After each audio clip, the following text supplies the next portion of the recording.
Sí, uno, dos, check, check. Ahí estamos. Hey, ¿qué tal, amigos? Bienvenidos al episodio 99. Yeah, 99 episodios. Sí, la neta, no me la creo. Qué loco. Y este se llama Nombrando la temporada. Pero antes de entrar, déjales doy algunos anuncios. Primeramente, Mimi, mi esposa, ya tiene un podcast. Sí, la convencí finalmente después. O sea, ella duró 1 año en convencerme a mí. Yo llevo 2 años convenciéndola a ella. Y finalmente, este martes pasado, sacó su podcast. Entonces estoy muy emocionado por eso. Se sienta con algunas de las pastoras de nuestra iglesia y platican. Es oficialmente el podcast de nuestro grupo de mujeres, pero Mimi está al frente, entonces está muy chido. Se sienta con mi mamá. Muy buen episodio. No lo voy a espolear. Voy a dejar que vayan y lo escuchen. Se llama Cautivante Podcast. Si no lo encuentras, puedes ir a mi Instagram y es el link que está en mi biografía. Entonces ahí pueden encontrarlo. Y está en YouTube, está en Spotify. Creo que ya está en iTunes. Sé que tuvieron algunos problemas como cualquier podcast. Pequeño tip para nuevos podcasters. iTunes se tarda mucho en aprobar el podcast. Entonces a veces se toma unos días extras después de haberlo lanzado en Spotify. Pero la mayoría, por lo que yo veo, escuchan podcast en Spotify. Entonces pueden ir a escucharlo ahí. Se llama Cautivante Podcast. Está muy bueno. Se los recomiendo al 100. Y la otra es este sábado. Okay, hoy es jueves. En 2 días, el sábado, a las 5 horario de Tepic. Estamos 1 hora atrás de Ciudad de México. A las 5 vamos a grabar el episodio número 100. Sí, ¡yay! 100 episodios. Entonces estoy muy emocionado por eso. Debatí mucho si hacerlo algo grande, si nomás hacer el episodio 100 y ya, y nomás que sea otro episodio de Armadillo, pero 100 episodios es mucho.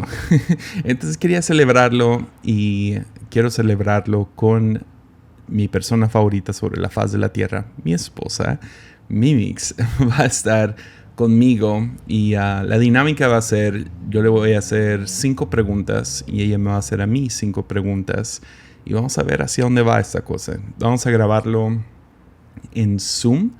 No se preocupen, vamos a tener los buenos micrófonos y todo eso para mí y para ella, pero queríamos la audiencia de Patreon presente, entonces celebrar todos juntos.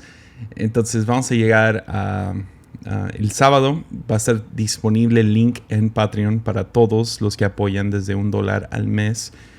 Y vamos a tener la conversación, grabar el episodio 100. Pero de ahí vamos a entrar a preguntas y respuestas. Que la comunidad de Patreon pueda hacernos algunas preguntas, ya sea a mí o a ella, hacia los dos, sea como sea.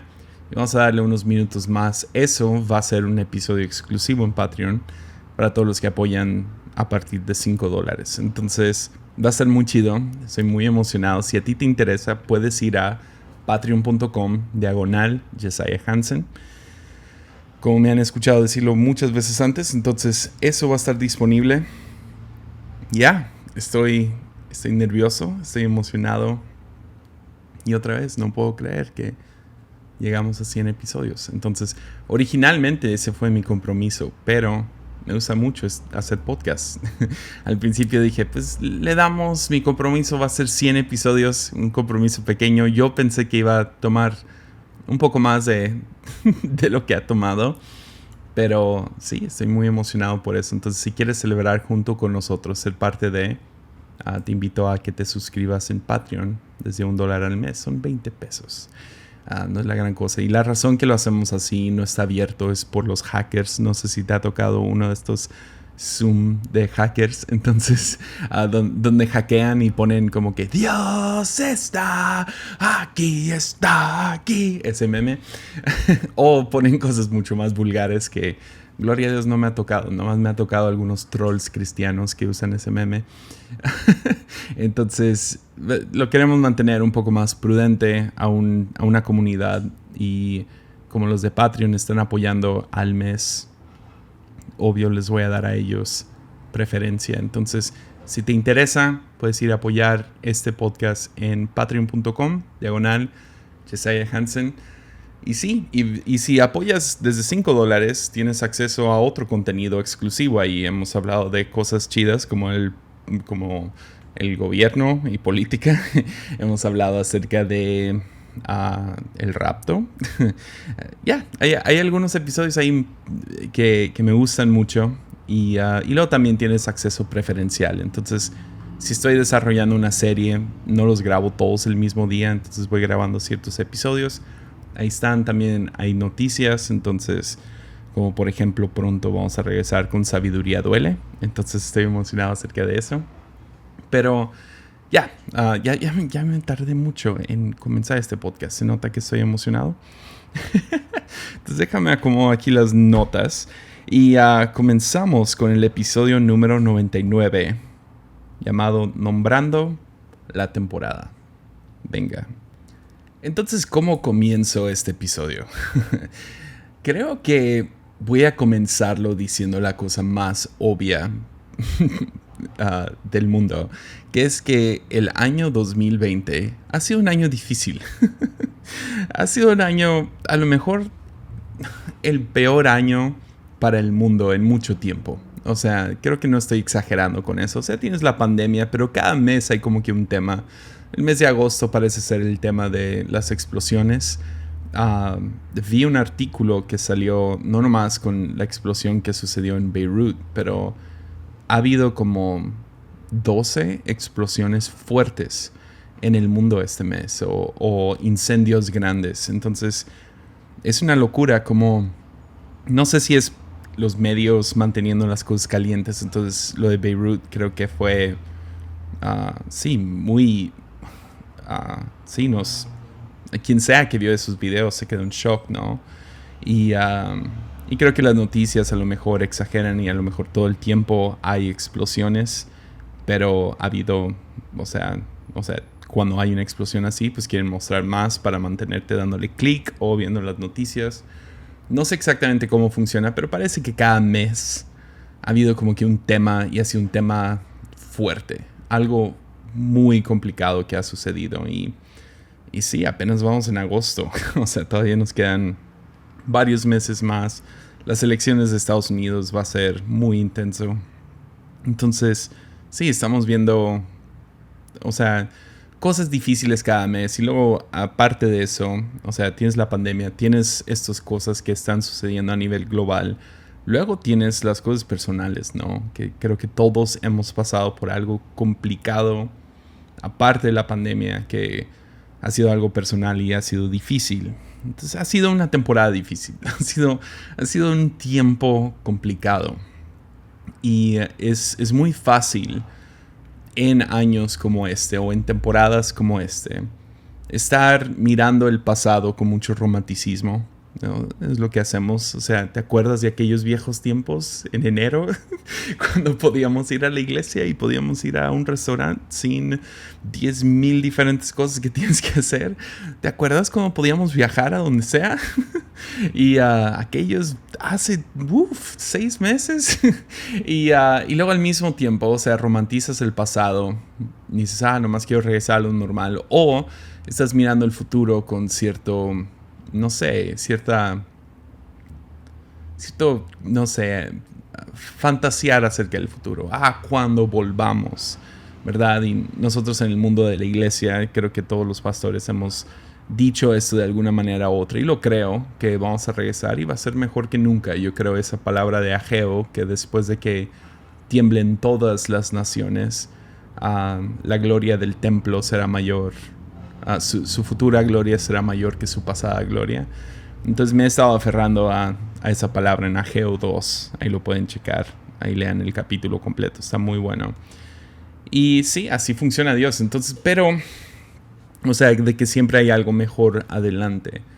Pero al mismo tiempo ha sido un año difícil. Ha sido un año complicado. Y estamos entre lo normal y el nuevo normal, lo cual yo, estoy, como les digo otra vez, tengo la convicción de que va a ser mejor que el pasado normal. Pero sea como sea, en este momento, este día, estamos en medio. No hemos llegado a donde queremos llegar. Estamos en el proceso. Estamos en medio de todo esto. Y ahí es donde se encuentra Israel con el siguiente pasaje. Ellos han sido... sucedió el éxodo, el gran éxodo de Israel saliendo de Egipto. Dios los ha cuidado bastante, no nomás los liberó, sino los ha cuidado en el desierto, pero van hacia la tierra prometida.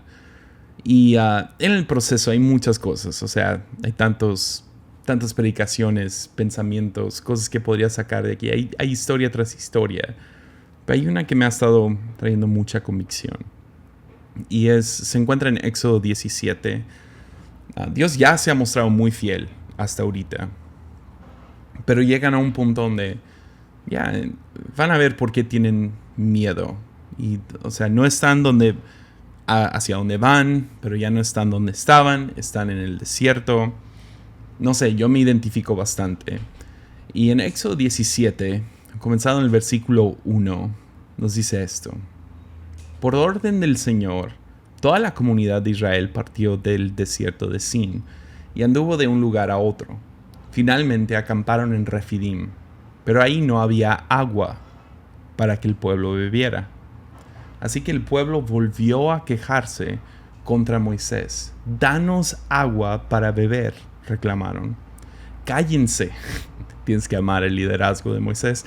«Cállense», respondió Moisés. «¿Por qué se quejan contra mí? ¿Por qué ponen a prueba al Señor?» Ahora grábate eso. ¿Por qué ponen a prueba al Señor? Pero ellos, atormentados por la sed, siguieron discutiendo con Moisés. ¿Por qué nos sacaste de Egipto? ¿Quieres matarnos de sed a nosotros, a nuestros hijos y a nuestros animales? Ahora, animales, déjalo más, digo rápido. Animales es su sistema económico. De ahí tienen su comida, tienen su ropa, tienen algo con que intercambiar. Entonces, cuando están hablando de sus animales, están hablando de su economía de una manera u otra. Y luego dice, entonces entonces Moisés clamó al Señor, ¿qué hago con este pueblo? Están a punto de apedrearme. El Señor le dijo a Moisés, pasa por delante del pueblo, toma tu vara que usaste para golpear las aguas del Nilo y llama a los ancianos de Israel para que te acompañen. Yo me pararé frente a ti sobre la roca en el monte Sinaí. Golpea la roca y saldrá agua a chorros. Entonces el pueblo podrá beber. Así que Moisés golpeó la roca como se le indicó y el agua brotó a chorros a la vista de los ancianos. Y este versículo vamos a regresar a él, pero este es el que me ha estado hablando mucho. Entonces Moisés llamó a aquel lugar Masa, que significa prueba, y Meriba, que significa discusión, porque el pueblo de Israel discutió con Moisés y puso a prueba al Señor diciendo, ¿está o no el Señor aquí con nosotros? Ya. Entonces, ¿por qué me identifico con este versículo? Pues número uno, porque nos encontramos en un tiempo, en una temporada, en un lugar en el tiempo, donde yo creo que nadie diría, me encanta. Hay algunos que su negocio da para esto, que su vida da para esto, están felices de estar en cuarentenados por 5 o 6 meses. Llevamos 6 meses, esto es increíble. Pero la mayoría de la gente no estamos en un lugar donde, qué envidiable estar en tu posición. No, estamos en una temporada colectiva complicada. No estamos donde queremos estar y no estamos donde estábamos. Entonces, llegamos a estos puntos y esa es la razón que también me identifico con esto. Es que se encuentran en una posición de... se están enfrentando a necesidad. Y creo que todos podemos estar de acuerdo con esto, que esta temporada ha sido una temporada de necesidad.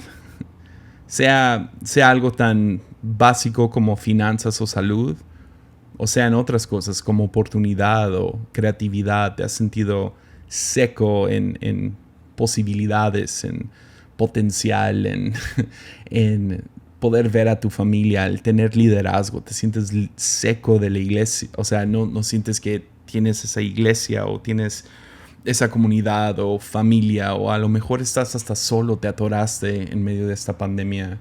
Conozco 2, 3 amigos que están atorados en otros países durante este tiempo y se sienten, sí, secos, no están enfrentando necesidad. Y la cosa es esta, cuando pasamos por necesidad, cuando enfrentamos necesidad, la tentación es tomar esta necesidad como evidencia de la ausencia de Dios. Me falta, por lo tanto Dios no está conmigo. Y esto viene de diferentes, no sé, versículos, como el Salmo 23 que inicia diciendo, el Señor es mi pastor y nada me faltará. Entonces, cuando pasamos por tiempos de necesidad, cuando algo sí me falta, la tentación es decir, pues como me falta algo, Dios no está conmigo. Entonces, si Dios no está conmigo, ahora tengo miedo. Tengo temor. Anoche, mi hijo tiene 6 años y se la pasó con algunas personas, no voy a decir exactamente quién, pero esas personas hicieron algo muy irresponsable y fue mostrarle videos de YouTube de fantasmas a mi hijo. Y llegó a la casa y todo bien, y de la nada pues nos confiesa, vi videos de fantasmas y tengo mucho miedo. O sea, le enseñaron esos videos de YouTube, ¿no? Donde una silla se mueve y alguien se cae o los jala algo, o pasa una sombra. Y mi hijo, 6 años, no puedo creer que le enseñaron estos videos, pero vio estos videos y estaba muerto de miedo.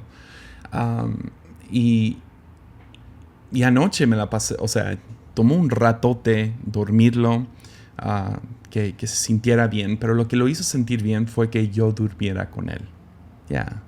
Porque algo sucede, ¿no? Que cuando, o sea, no nos da miedo ciertas cosas hasta que nos sentimos solos en esa situación.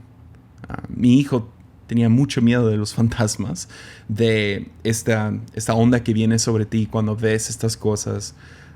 O de la oscuridad misma, ¿no? O sea, es otra cosa que podría hablar de mi hijo. Mi hijo no tiene miedo de la oscuridad a menos de que esté solo. Entonces, si pasamos por necesidad, esto nos lleva a tomar esa necesidad de ver a Dios como ausente. Y si Dios está ausente, entonces el miedo empieza a tomar control. Empieza a tomar el volante de nuestras vidas. Empieza a dictar nuestras decisiones, empieza a enfocarnos, muy similar a Israel en este momento, enfocarnos en mí y en los míos. Su reacción a este momento, no hay agua, entonces, ¿por qué nos sacó de Egipto Dios? O sea, quiere matarnos aquí en el desierto de sed, a nosotros, a nuestros hijos y a nuestros animales. O sea, quiere matarnos, quiere que ya no exista, o sea, ¿qué hice mal? Entonces tomamos esto como evidencia y el temor nos lleva a terminar poniendo a Dios a prueba. Muéstrame que estás conmigo, pruébame que estás conmigo. Y esto lleva a 2 diferentes reacciones que he visto muy claramente desde que inició la pandemia, con cristianos específicamente. Por un lado, ves a cristianos que al principio, ¿no? Hubo muchas iglesias que dijeron, nosotros no vamos a cerrar y no, o sea, vamos a seguir hacia adelante. Viste a muchos cristianos criticar a iglesias que cerraron sus reuniones presenciales. Ves a algunos cristianos hasta diciendo, no, yo no tengo miedo porque la sangre de Jesús me cubre a mí, yo no tengo que echarme gel antibacterial. Y lo que terminamos haciendo es violamos el sentido común. Sentido común es cuando como comunidad, y en este caso la comunidad global, llegamos a algunas cosas que si estás de acuerdo o no, llegamos a una conclusión como humanidad de que íbamos a atacar este virus con algunas cosas. Por ejemplo, la sana distancia, que íbamos a cerrar eventos masivos, que íbamos a cuidar nuestra higiene Y en algunos países se iba a establecer usar máscara, ¿no? Mascarilla, ¿no? Para un cubrebocas. Entonces, cristianos, ¿viste? Muchos terminaron probando a Dios, diciendo, muéstrame que estás conmigo por cuidar mi salud. Cuida mi salud, yo no voy a hacer nada de las cosas establecidas. Yo nomás quiero que cuides mi salud. Y vamos a seguir adelante como si nada está pasando. En vez de tomarse un momento de decir, ok, una pandemia global a esa magnitud no ha sucedido en los últimos 100 años. Y estamos viviendo en tiempos muy extraordinarios, a lo mejor de la manera mala, pero extraordinarios. No son tiempos ordinarios, son tiempos extraordinarios para tomar medidas extraordinarias. Y son difíciles. Nadie está feliz con estas medidas. Sin embargo, no nos da el derecho violar estas cosas simplemente porque tenemos miedo. Ya. Luego, por otro lado, o sea, por un lado, ponemos a prueba a Dios. Por otro lado, ponemos a prueba a Dios por violar el sentido común. Por otro lado, pides que Dios te pruebe que está con Él porque ya no lo sientes, porque te sientes solo, porque no tienes la iglesia, porque no tienes a tus pastores. Entonces, lo que viste fue, por otro lado, muchos cuestionando su fe, cuestionando a Dios, cuestionando y pidiendo pruebas. Dame una prueba, dame una prueba, dame una prueba. Pruébame, Dios, que estás conmigo y dame agua. Y eso se vio tanto con salud como con finanzas.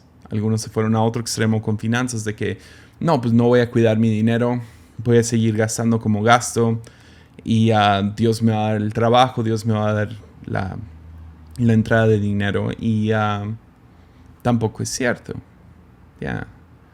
Entonces, si estás siguiendo el patrón es enfrentamos necesidad, la tentación es tomar esa necesidad como evidencia de la ausencia de Dios y si sentimos que Dios no está con nosotros, le exigimos que nos pruebe.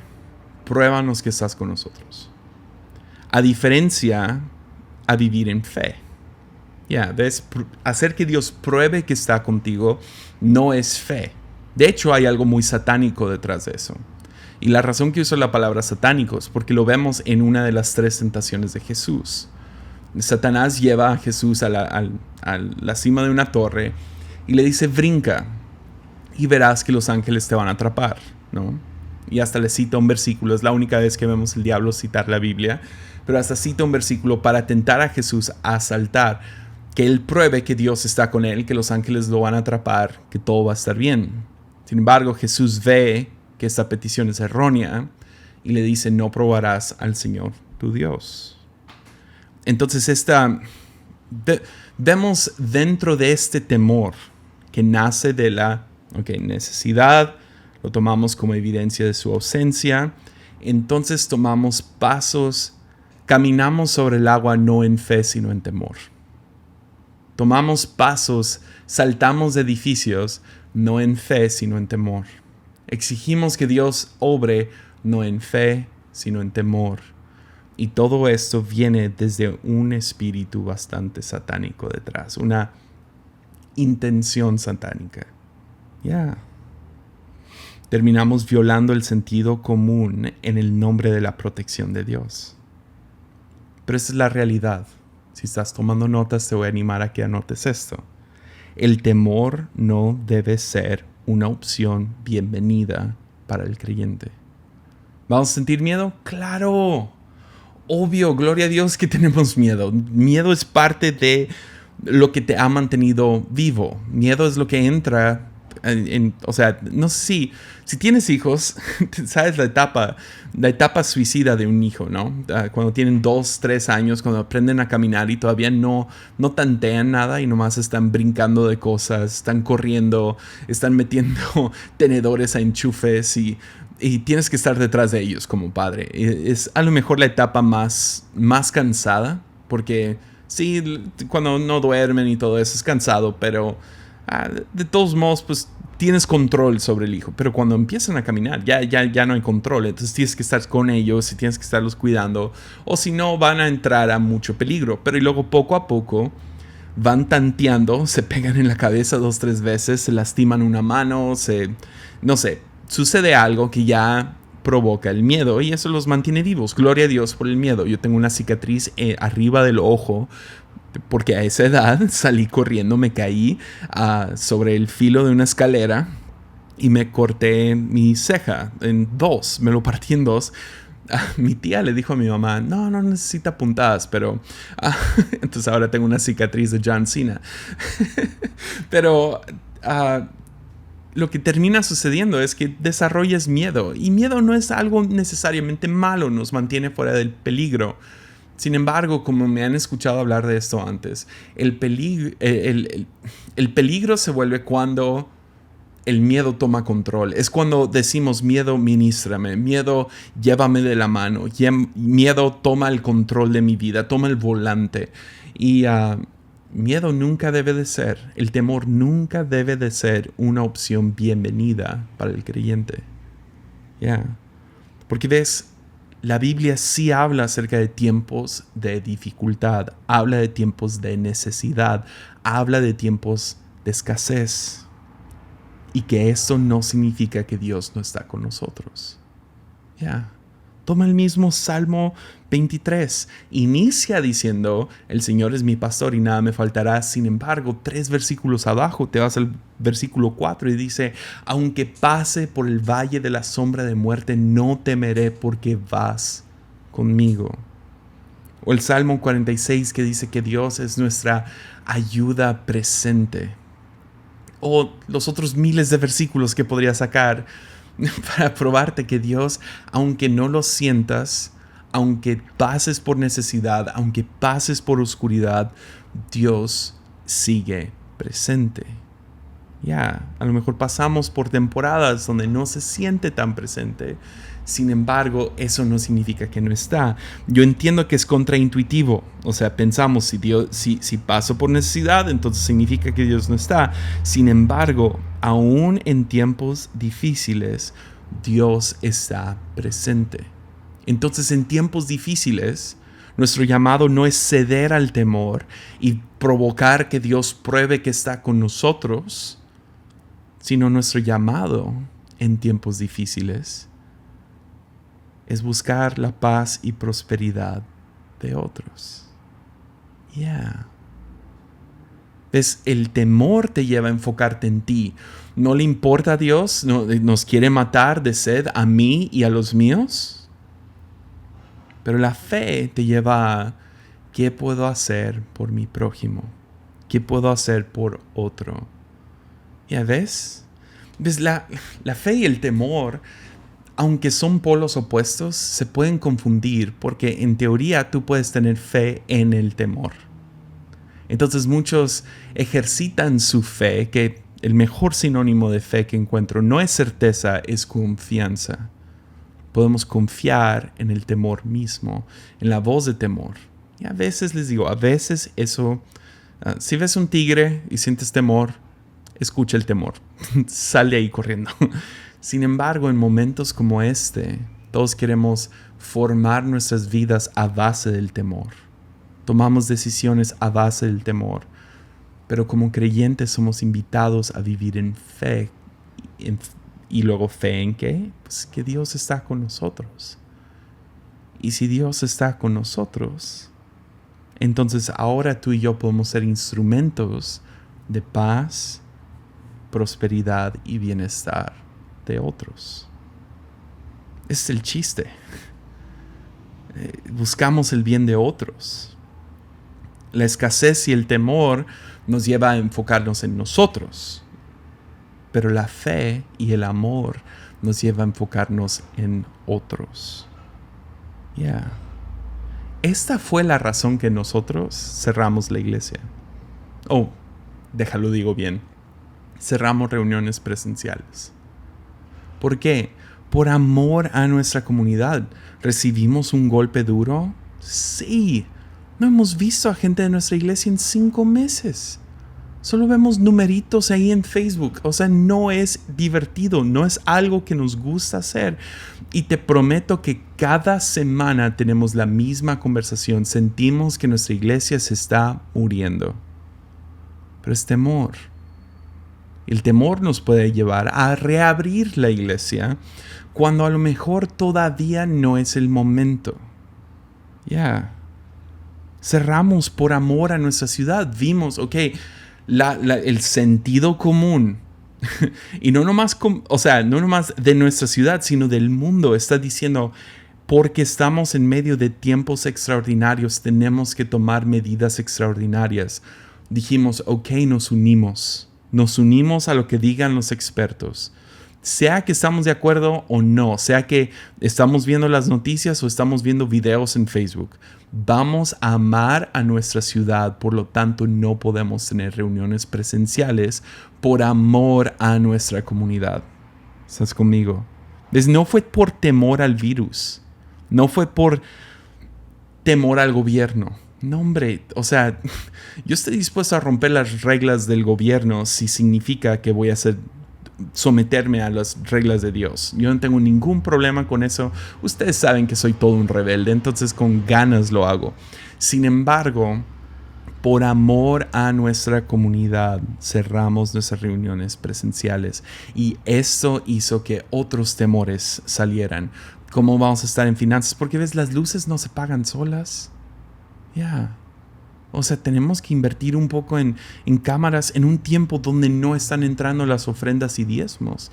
Tenemos una casa hogar con 30 niños. Comen muchísimo. Y luego tenemos el staff, los pastores. ¿Qué vamos a hacer con ellos? ¿Me entiendes? El otro temor, ¿y si gente pierde la costumbre de ir a la iglesia o pierden el ánimo? Y si gente toma malas decisiones en este tiempo porque no son parte de esta familia en este tiempo. ¿Cómo sabemos si están viendo, cómo sabemos cómo van a estar sus matrimonios y cómo van a estar sus hijos? La iglesia es un pilar para la sociedad. Yo argumentaría, es la esperanza para el mundo, es el pilar más fuerte. Sin embargo, solo a nivel secular, la iglesia importa mucho y solo tener reuniones en línea no es suficiente. Sin embargo, por amor a los demás, por buscar la paz y prosperidad de otros, por buscar el bienestar, en nuestro caso de Tepic, Nayarit, México, tenemos que cerrar. Tenemos que tomar el sacrificio. Tenemos que tomar ciertas decisiones. Ahora, podríamos saltar del edificio para poner a prueba a Dios, o podemos tomar un paso sobre el agua confiando que Dios nos va a sostener. ¿Ves el espíritu de las dos cosas? Uno es en temor, Dios, pruébame que estás conmigo. Por otro lado, es por amor a otros y es en fe que Dios te va a sostener. Y ahora puedo decir, 5 meses después, seguimos bien. Qué loco. Seguimos aquí. A lo mejor no ha habido agua a chorros todavía, pero estamos bien. Entonces, cuando inició esta pandemia, leí 2 libros, varios artículos. Yo creo que vi todas las películas en Netflix acerca de pandemias. Quería saber cómo se iba a ver esto. Entender un poquito más lo de las vacunas. Pues yo no estudié medicina. ¿Yo qué voy a saber? Y quería un poco más, una vista un poco más amplia. Conocer un poco de... Y leí un libro que era el terror. Una de las cosas que más me ha dado miedo. Y este libro estaba lleno de historias de pandemias pasadas. Y fue, les digo, como mi hijo de 6 años viendo videos en YouTube de fantasmas. Así me sentí. Literalmente cada vez que bajaba el libro estaba con mucho miedo por las cosas que sucedieron durante las pandemias.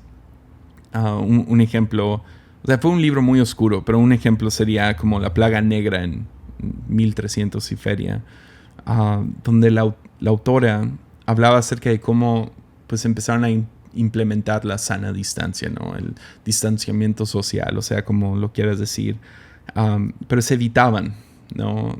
Y llegó el punto donde se Si alguien se enfermaba con la plaga negra, se evitaban a tal grado que si un hijo le daba esta plaga negra, padres literalmente los abandonaban a que se mueran solos sus hijos.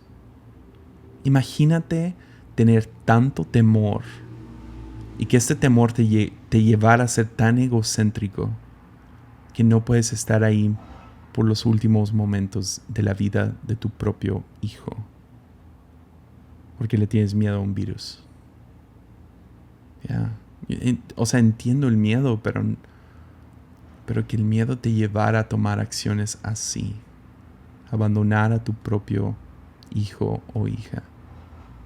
Eso sí, no puedo creerlo, pero hay mucha evidencia de que eso sucedió no una vez, sino mucho.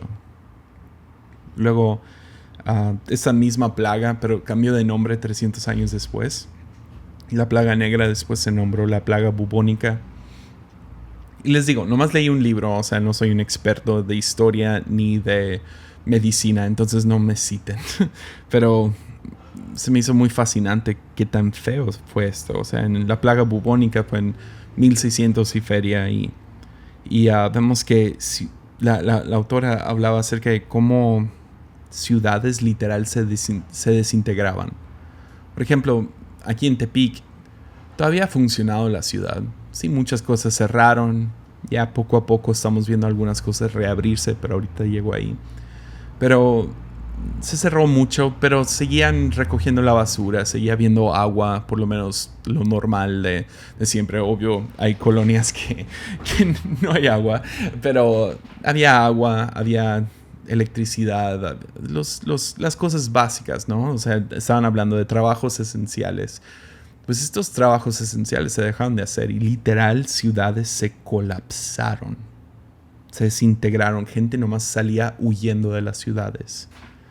Y llegó a ser tan fuerte, o sea, gente estaba tan preocupada por ellos mismos, por mí y por los míos. ¿Quieres matarnos de sed? A nosotros, a nuestros hijos, a nuestros animales. Llegó a ser tan fuerte que la autora, y yo no sé si esto es cierto, pero ella lo dice muy poéticamente, que literalmente la próxima generación se les olvidó el significado de la palabra compasión. Ni sabían qué significaba, porque no había nadie preocupándose por el otro. O hace 100 años tuvimos la famosa influenza española.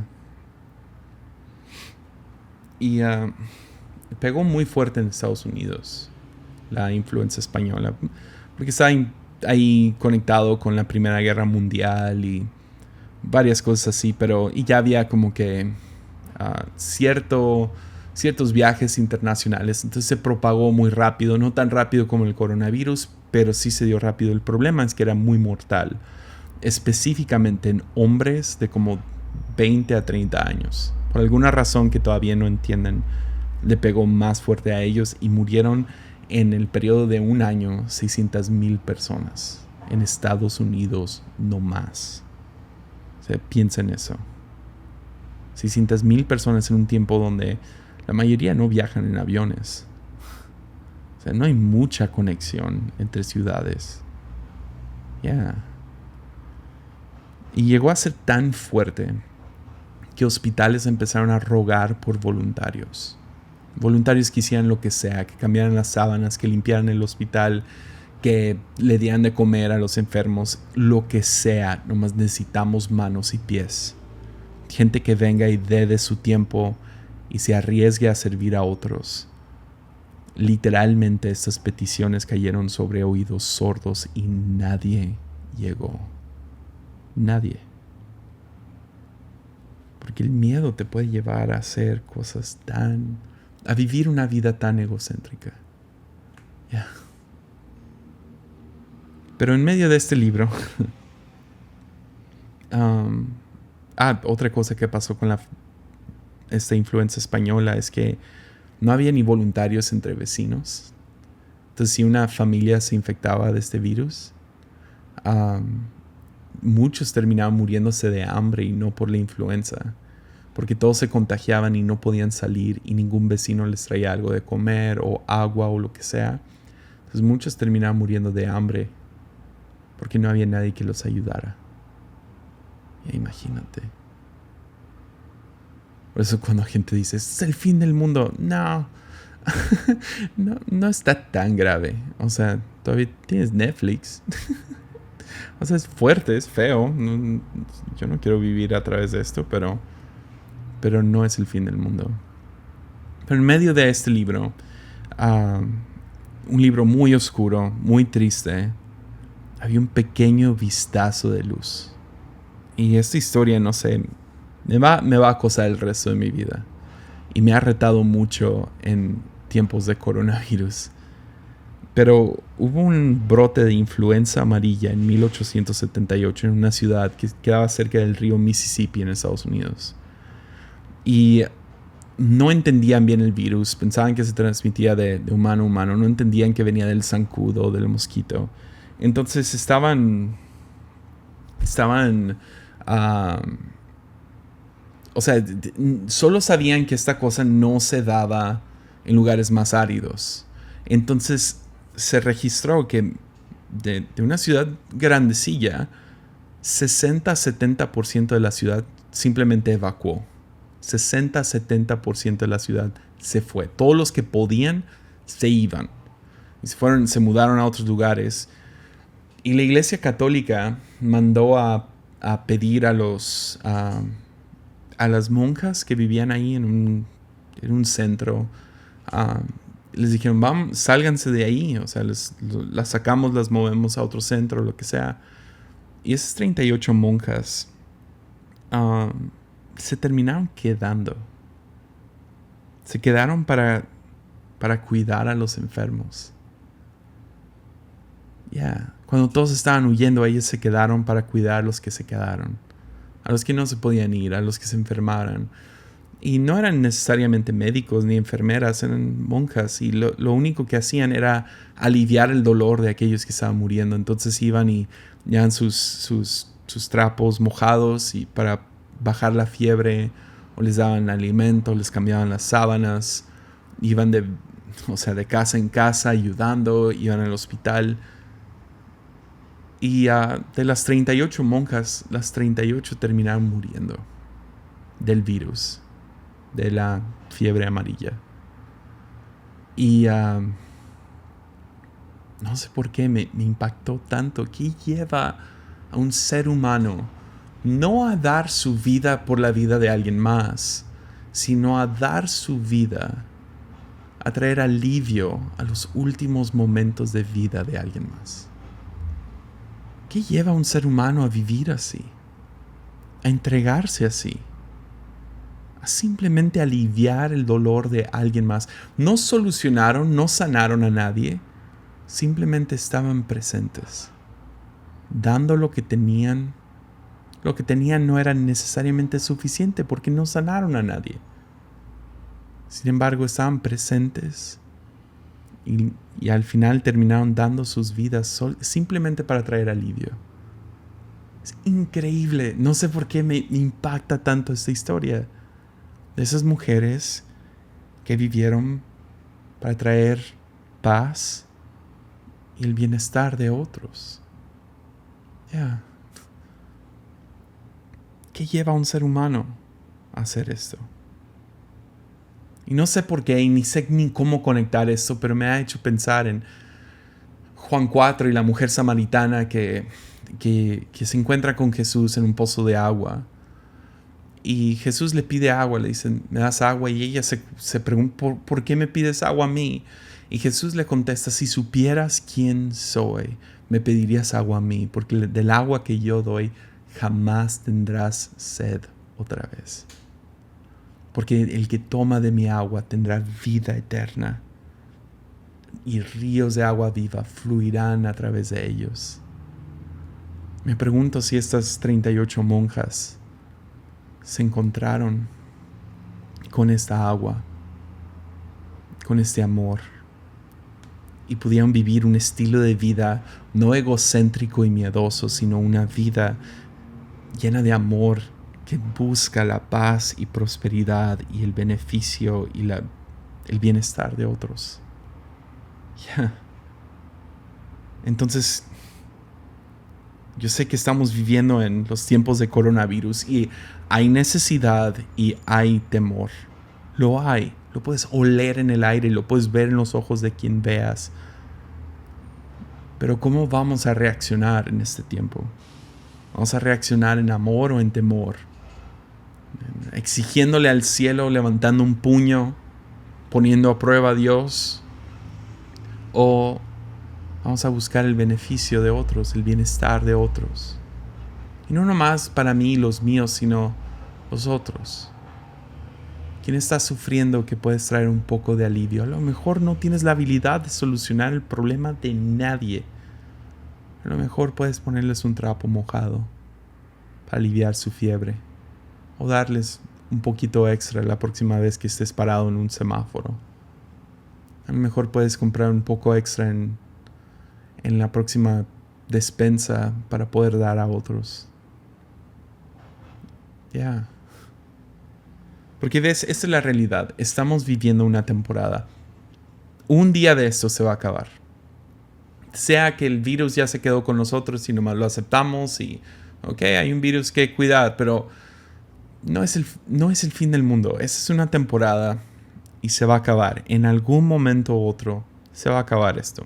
Está ya escuchando rumores de vacunas. Ya están reabriendo lugares. O sea, hay cosas sucediendo. Sea en unas semanas, ojalá, que no sé, no creo, pero o sea en unos meses o en unos años, pero sea cuando sea, se va a acabar este periodo. Y la razón que di esto y leí Éxodo 17 es por ese último versículo que me sacó de onda, que realmente me puso furioso con Israel. O sea, hay muchas cosas en la Biblia que te pueden hacer enojarte con Israel, pero este me enojó. Y déjeselo leer una vez más para ponerte en contexto. Versículo 7, capítulo 17. Dice, entonces Moisés llamó a aquel lugar Masa, que significa prueba, y Meriba, que significa discusión. Porque el pueblo de Israel discutió con Moisés y puso a prueba al Señor diciendo, ¿está o no el Señor aquí con nosotros? Déjate digo por qué me enojo tanto. Porque Moisés hubiera podido nombrar este lugar lo que sea. Lo que sea. Se pudo haber llamado el lugar del gran milagro del agua. O donde Dios proveyó. O qué bueno es Dios porque nos dio agua en medio del desierto. O el lugar donde se parte la piedra. Yo no sé. Se hubiera podido llamar lo que sea. Sin embargo, se terminó llamando Masa y Meriba, que significan prueba y discusión. Entonces estamos pasando por una temporada. Se va a acabar esta temporada. Y mi pregunta para ti es cómo se va a llamar esta temporada en tu vida. Porque no se va a nombrar de acuerdo, esta temporada en tu vida en específico, no se va a nombrar de acuerdo a lo que Dios hizo, sino de acuerdo a tu reacción a esto. Y mi miedo más grande en medio de todo esto es yo no quiero que se llame el 2020, yo no quiero que se llame la temporada de Masa y Meriba. Mucho menos quiero que se llame la temporada en la que vi más Netflix. La temporada en la que realmente me peleé duro con mi esposa. No. ¿Cómo se va a llamar esta temporada en tu vida? Porque creo que puedes decidirlo hoy.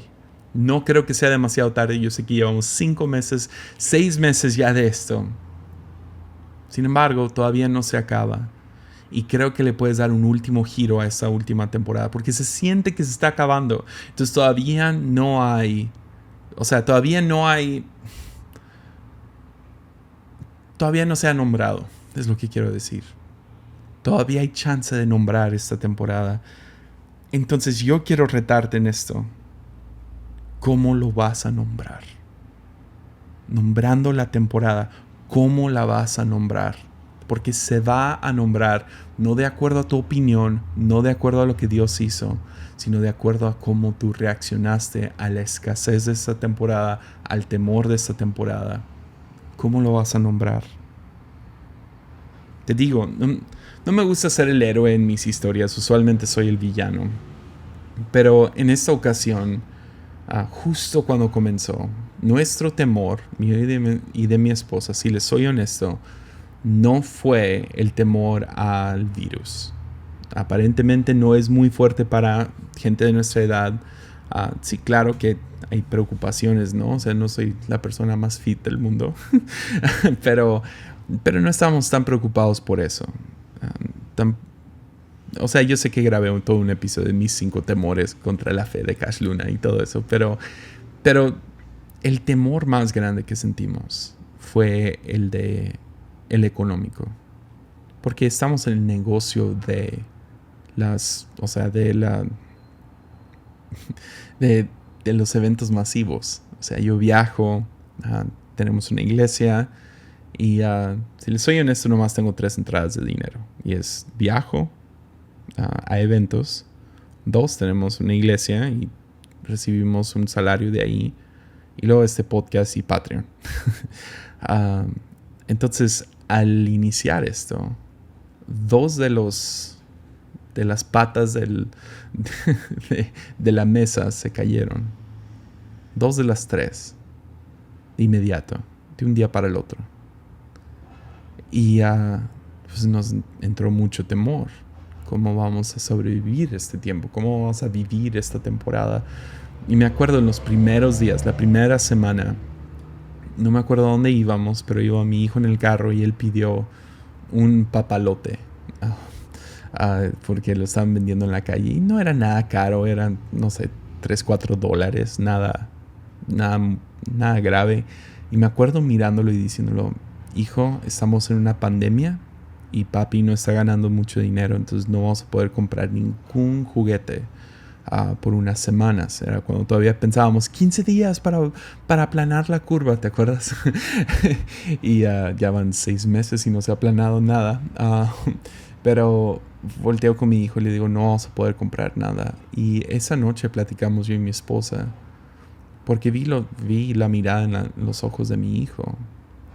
Yo había reaccionado en temor. Entonces hablamos yo y mi esposa y dijimos, ¿qué es lo que más nos da miedo? No fe, miedo.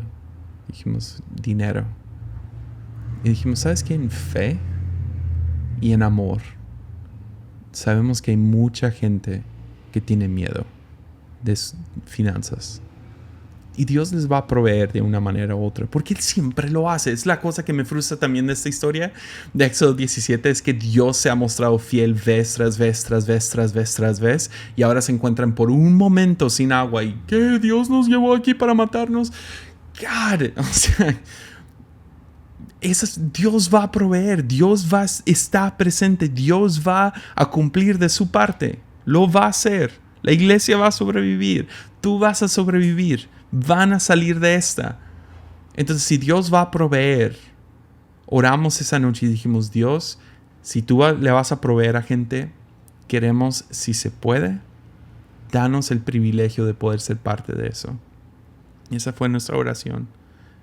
Y decidimos ese día no temerle a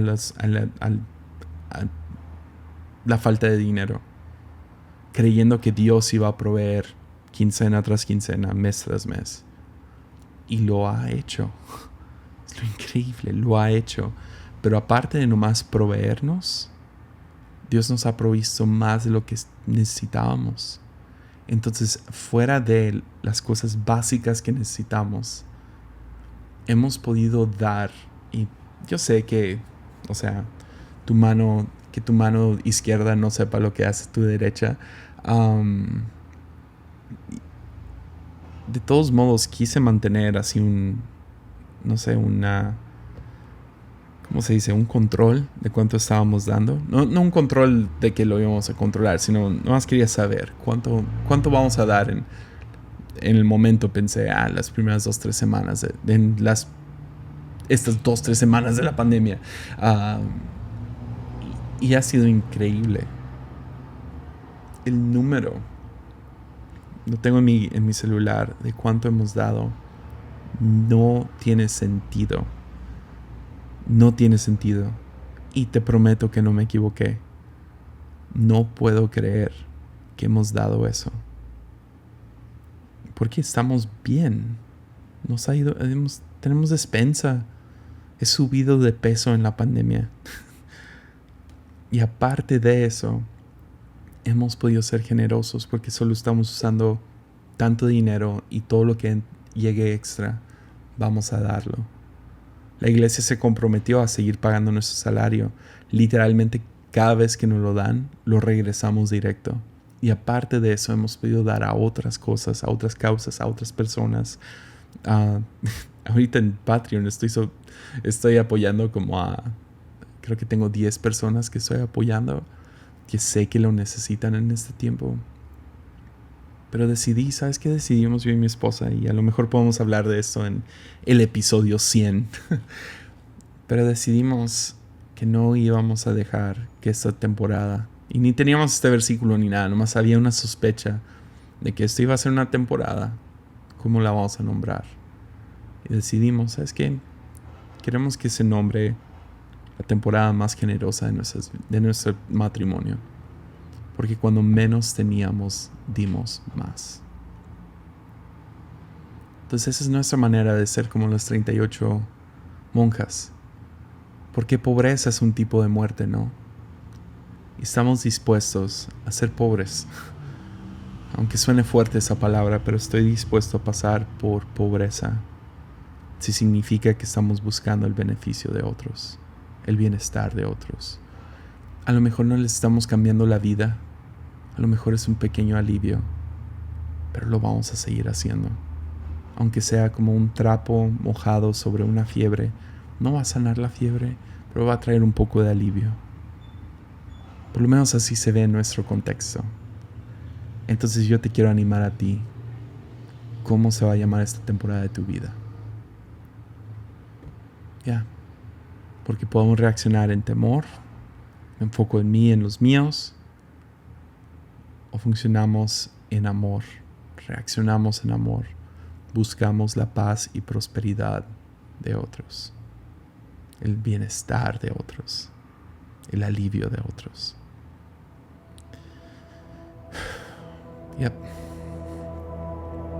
Ánimo.